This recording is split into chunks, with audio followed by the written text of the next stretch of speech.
నల్గొండ జిల్లా నాగర్సాగర్ నియోజకవర్గం పెదవుర మండలం సంగారం గ్రామానికి చెందిన ఊరే రామచంద్రయ్య నల్గొండ ఎస్పీ గారికి కలవడానికైతే ఇక్కడికి వచ్చారు. అక్కడ తన భూమిని ఎవరో కబ్జా చేసి నకిలీ పాస్బుక్లు తయారు చేసి భూమి నాదే అని చెప్పి అక్కడ వాళ్ళు ఇతనికి చెప్తా ఉన్నారు. అక్కడ ఎంఆర్ఓ గారిని కూడా కలిసే ప్రయత్నం అయితే చేశారు. వారి మాటల్లో తెలుసుకునే ప్రయత్నం చేద్దాం. నమస్తే అండి. ఈయన వచ్చేసి మా మామగారు ఊరే రామచంద్రయ్య సన్ ఆఫ్ రాములు. అయితే మేము ఇక్కడ దాకా రావడానికి మేజర్ ఇష్యూ ఏంటంటే సార్, మేము ఒక దొంగ నకిలీ పాస్బుక్ని ఫైండ్ అవుట్ చేశాము. అదే విషయమై పెద్దవర స్టేషన్ ఆఫీసర్ గారికి అండ్ సిఐ గారికి ఇద్దరికి కంప్లైంట్ చేయడం జరిగింది.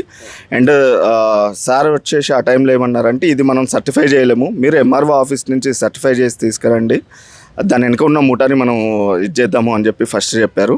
ప్రజెంట్ మేము ఎంఆర్ఓ ఆఫీస్ నుంచి వచ్చిన ఎండార్స్మెంట్ లెటర్స్, అది ఫేక్ పాస్బుక్ అని ఎంఆర్ఓ ఆఫీస్ నుంచి సర్టిఫైడ్ కాపీ తీసుకొచ్చి హ్యాండ్ ఓవర్ చేసాము. అయినా కూడా ఇప్పటివరకు ఎటువంటి చర్యలు తీసుకోవడం లేదు వాళ్ళపైన. ఇదే విషయమై చాలా పలుమార్లు మేము కలిసాము. ఎటువంటి రెస్పాన్స్ లేకపోవడం వల్ల ఎస్పీ గారికి మళ్ళీ ఒకసారి కంప్లైంట్ చేసి వెళ్దామని చెప్పి వచ్చాము. ఇలాంటి బాధితులు పెద్దవరం మండలంలో చాలామంది ఉన్నారండి. ఇప్పటివరకు చాలామంది ఉన్నారు.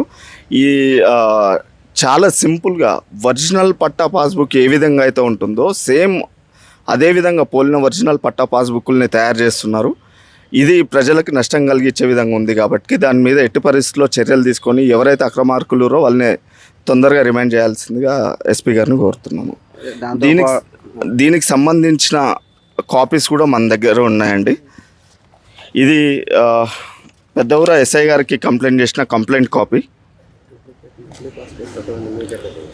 అది నకిలీ పాస్బుక్ అని మాకెలా తెలిసిందంటే సార్, ఇదే విషయమై పెద్ద మనుషుల సమక్షంలో మేము మాట్లాడుకోవడానికి మేమేదో తను ఇబ్బంది పెడుతున్నామని మా మీద కేసు పెట్టాడు. కేసు పెడితే ఎస్ఐ గారు పిలిపించి మా మామగారిని లోపల కూర్చోబెట్టారు. అదే విషయమై మాట్లాడదామని చెప్పేసి వెళ్తే పెద్ద మనుషులు వస్తారు, పెద్ద మనుషుల సమక్షంలో మీరు మాట్లాడుకోండి, సివిల్ కేసు మనకి ఇక్కడ నిర్ధారించబడవు అంటే మేము బయటకు వచ్చాము. బయటకు వచ్చినప్పుడు పెద్ద మనుషుల సమక్షంలోకి ఆ పాస్బుక్ని తీసుకొని వచ్చాడండి. పాస్బుక్ని తీసుకొని వచ్చాడు. ఇది పాస్బుక్ కాపీ, జిరాక్స్ కాపీ. ఇది పెద్ద మనుషుల సమక్షంలో మాట్లాడుకున్న రోజు తీసుకొచ్చిన కాపీ. ఇది జిరాక్స్ కాదండి, మీరు ఒరిజినల్ పట్టా పాస్బుక్ తీసుకొని రండి, మనం ఆ రోజు మాట్లాడదామని ఒక 5 days గ్యాప్ పెట్టుకొని మేము కలిసాము. ఆ రోజు ఒరిజినల్ మన తెలంగాణ గవర్నమెంట్ ఏదైతే ఇష్యూ చేస్తుందో ఆ ఒరిజినల్ పట్టా పాస్బుక్ తీసుకొని వచ్చాడు. వచ్చినప్పుడు మేము ఎస్ఐ గారికి క్లియర్గా చెప్పాము, సార్ అది ఒరిజినల్ కాదండి, ఫేక్ పాస్బుక్, మీరు దాన్ని హ్యాండ్ ఓవర్ చేసుకోండి అంటే, లేదు ఇప్పుడు మనం చేసుకోవడానికి లేదు, మీరు ఏదన్నా ఉంటే తర్వాత మాట్లాడుకోండి అని చెప్పి మమ్మల్ని బయటకు పంపించేశారు. తర్వాత మేము పర్సనల్గా వెళ్ళి అది ఫేక్ పాస్బుక్ అని మేము ఒక కంప్లైంట్ ఇస్తే మాకు ఎక్నాలజ్మెంట్ కూడా ఇచ్చారు. అండ్ ఆ టైంలో చెప్పారు, మీరు ఏదన్నా ఉంటే రెవెన్యూ డిపార్ట్మెంట్ నుంచి మీరు తీసుకోండి, సర్టిఫై చేయండి, దాని మీద మనం కంప్లైంట్ రిసీవ్ చేసుకొని కేసు ఫైల్ చేద్దామన్నారు. బట్ అప్పటి నుంచి ఇప్పటి వరకు ఎటువంటి ఎంఆర్ఓ గారు ఏమన్నారు, ఎంఆర్ఓ ఆఫీస్ నుంచి మనకి సర్టిఫైడ్ కాపీ ఇచ్చారు. ఇది నకిలీ పెదవుర మండలం సంగారం గ్రామంలో ఉన్న సర్వే నెంబర్ 133/4లో ఎకరం 20 గుంటలకు గాను 3 ఎకరాల 20 గుంటలు ఫేక్ డాక్యుమెంట్లు సృష్టించి అక్కడ కబ్జాలో గురి కావడం చేస్తూ ఉన్నారు. ఇక్కడ హైదరాబాద్లో ఉంటున్న భూములని ఆసరాగా చేసుకొని నకిలీ పాస్బుక్లు తయారు చేసుకొని వాళ్ళు కబ్జాలకైతే ఇది చేస్తూ ఉన్నారు.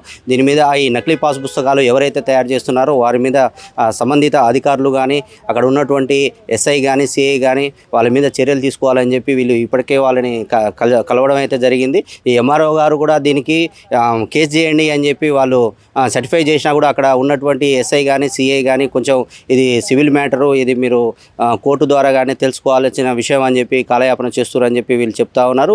ఎంఆర్ఓ మాటలను కూడా బేఖారత్ చేస్తున్నారని చెప్పి వీళ్ళు ఆరోపిస్తూ ఉన్నారు. దీంతో పాటుగా ఇప్పుడు ఎస్పీ గారిని కూడా కలవడం అయితే జరుగుతూ ఉంది. వీళ్ళ మీద ఎవరైతే నకిలీ పాస్ పుస్తకాలు తయారు చేస్తూ ఉన్నారో ఇది ఎంతవరకైనా తప్పుగానే చూడాలి. ఇలాంటి ఎన్నో జరుగుతూ ఉన్నాయి. వీళ్ళ మీద తగిన చర్యలు తీసుకోవాలని చెప్పి కోరుతాం. క్యూ న్యూస్ ఛానల్లో పనిచేయటకు అనుభవం గల సీనియర్ వీడియో ఎడిటర్స్ కావాలను సంప్రదించవలసిన నెంబర్ 8688926084. qnewsads@gmail.com ను సంప్రదించండి. లైక్ చేయండి.